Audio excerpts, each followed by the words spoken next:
continent of Montoya was ruled peacefully for years.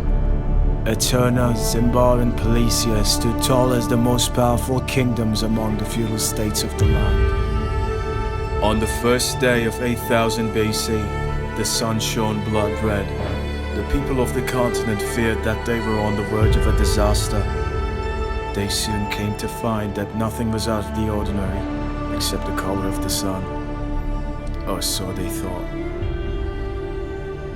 For millennia, people wondered what this natural event could be a sign of until the year 3000 BC, when a shaman from Genna came out and spoke of a prophecy stating that on the first day of every millennium, a chosen child is to be born. According to the prophecy, the child was nothing more than human, but the strongest a human could ever be and had a sharp sixth sense. On the first day of the year 1000 BC, King Martin's son Riam and King Karnus' son Resto were born.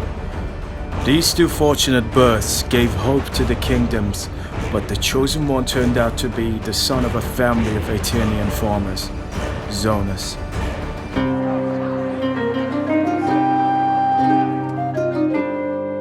A continent-wide tournament was held in honor of those who were born on that fateful day.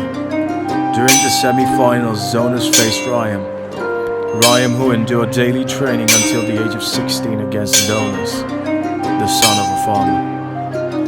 King Martin was visibly furious and ambitious.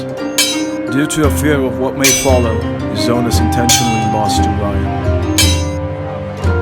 But Riam noticed what had happened and asked his father, King Martin, to make Zonas his helper so they could have training matches together.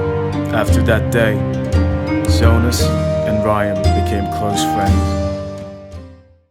4 years later, when Resto turned 20, King Karnos came up with a plan. With his faith in his son being the chosen one and the might of his kingdom by his side, he attacked all of the feudal states and seized their lands.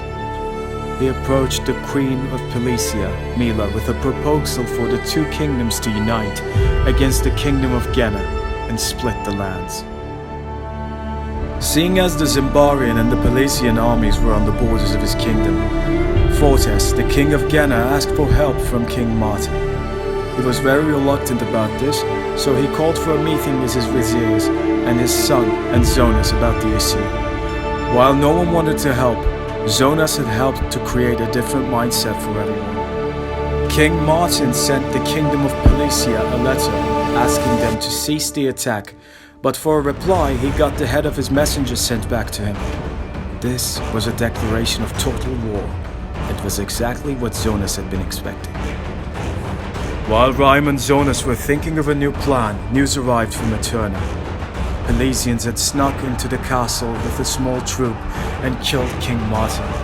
Riam had to return to his kingdom as the new king to protect his kingdom and mourn the loss of his father. As the head of the army, Zonas had completely defeated Palesian and Zimbarian armies on Genna borders, but he felt that something was amiss. He gathered the whole army and set off to Eterna. When he got there, all he saw was a losing battle for the Eternian kingdom. The battlefield had evened out a little with the army, but the Eternian army was tired and weary from walking for a long time. As the battle went on, more and more of their soldiers fell. Zonas was all alone against a powerful enemy. After hearing the cries of Riam, Zonas lifts his head up, only to see that Resto is about to kill Riam. He aims his bow, but just as he was about to shoot, he felt an arrow sink into his right shoulder. Losing his balance, he pulls off the arrow in his shoulder and aims to shoot again, only to see Resto's sword gutting Riam. Zonas had been exhausted after days of walking, traveling through the whole continent, and the wound in his shoulder.